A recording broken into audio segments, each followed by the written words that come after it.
Hello, I'm Paul. I'm Amy's dad and named person. Our situation is that, well, Amy's suffered from an eating disorder since she was like 14, and she's been in and out different inpatient units over the years.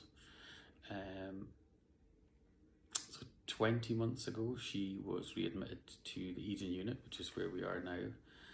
And at that point, we were told that they thought the best thing for her was to move her to a private hospital in Moorgate in Rotherham, run by Aimee. At that point, when Aimee was admitted, she was really a very bad place, with self-harm and we were talking about being in danger of dying. So at that point, I guess we said that we thought it was extreme, but we thought maybe it was the best thing for Aimee. But months and months went by and the transfer didn't happen. And got cancelled. Then we discovered that the hospital that they'd earmarked for Aimee had been put under special measures by the CQC, and they were not allowed to accept any new patients.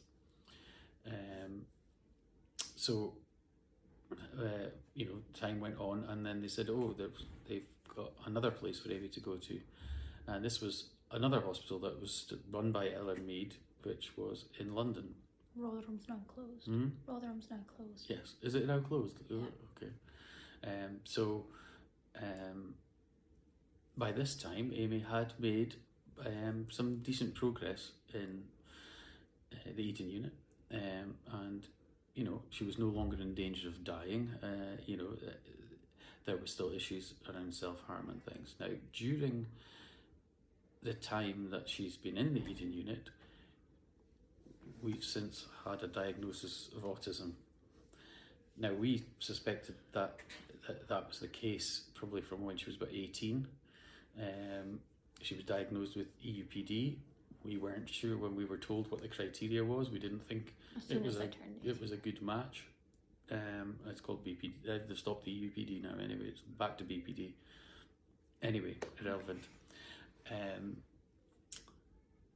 So we had her consultant agreed to refer her for a private assessment, which was done, and said that they thought Aimee had autism and ADHD actually.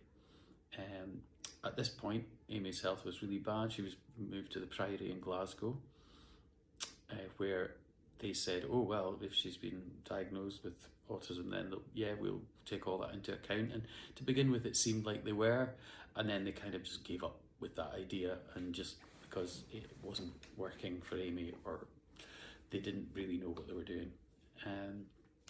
Anyway, when she came back to, more problems. When she was discharged back home,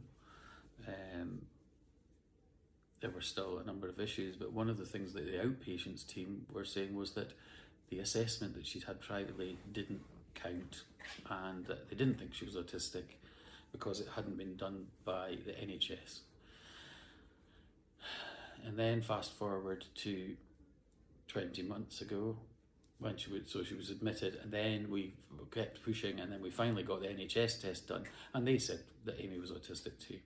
So credit to the Eden unit. The staff have been really good, and they have tried to understand and work in things that they're doing around Aimee have been excellent, and really tried to help her understand and take time about changes, try not to have sudden changes.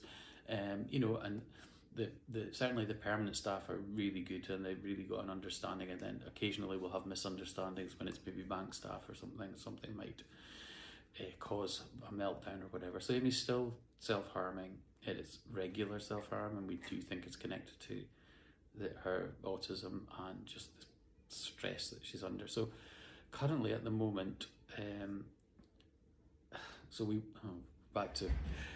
there was a tribunal, so we challenged the move to the hospital in London on the basis that we thought the risks of Aimee going backwards and it causing trauma were outweighed potential benefits of her moving there. The fact that we wouldn't be able to be there very often, it's so far away, etc., etc. So, the fact that she did seem to be making some progress. It seems like that the Eden unit didn't think, or the consultant didn't think that the progress was enough or quick enough, even though there is progress, and it's been acknowledged that there's been progress. No. So currently, we won the tribunal that said that, so basically that Aimee shouldn't move was the verdict of the tribunal.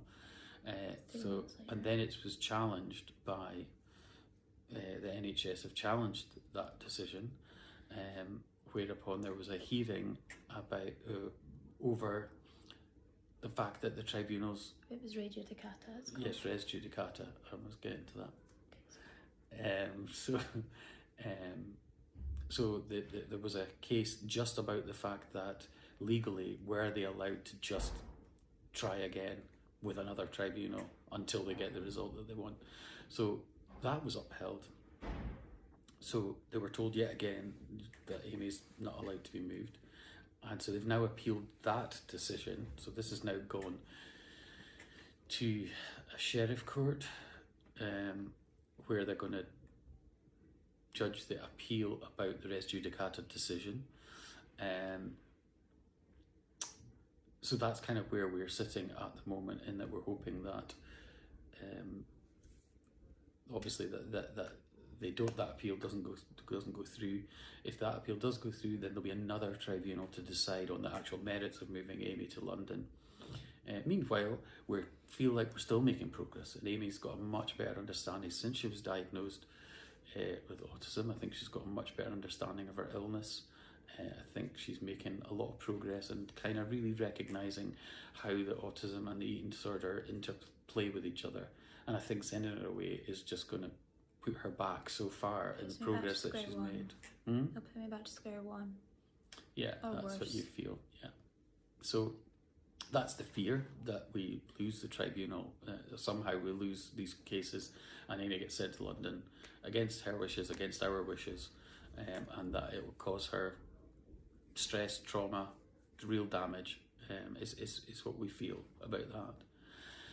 And then additionally to that is if we actually win and they are told that they're not allowed to move Aimee, we then have the problem of there being very unclear about what the support we will get after that, and certainly the noises that we're hearing is that they're going to just try and move to discharge her as quickly as they possibly can, no matter what stage she's at. So she's still obviously being fed via a tube, so I don't know how that's going to work.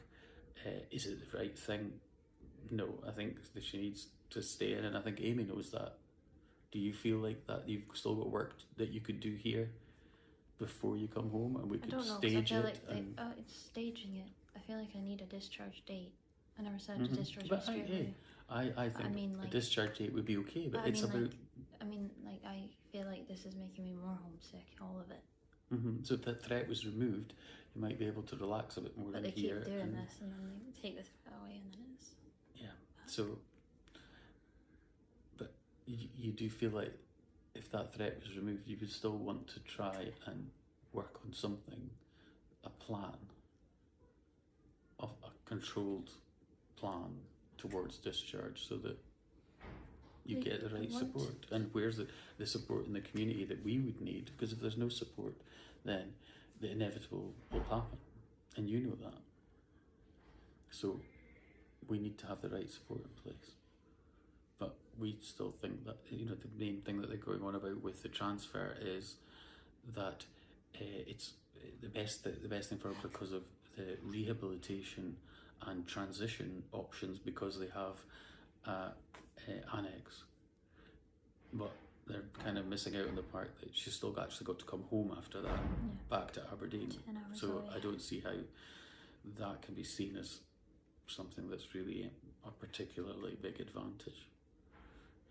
So that's where we're at. You want to say anything? but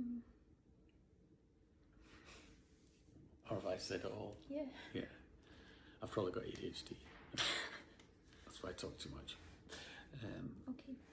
Okay, happy? Okay, thanks for listening.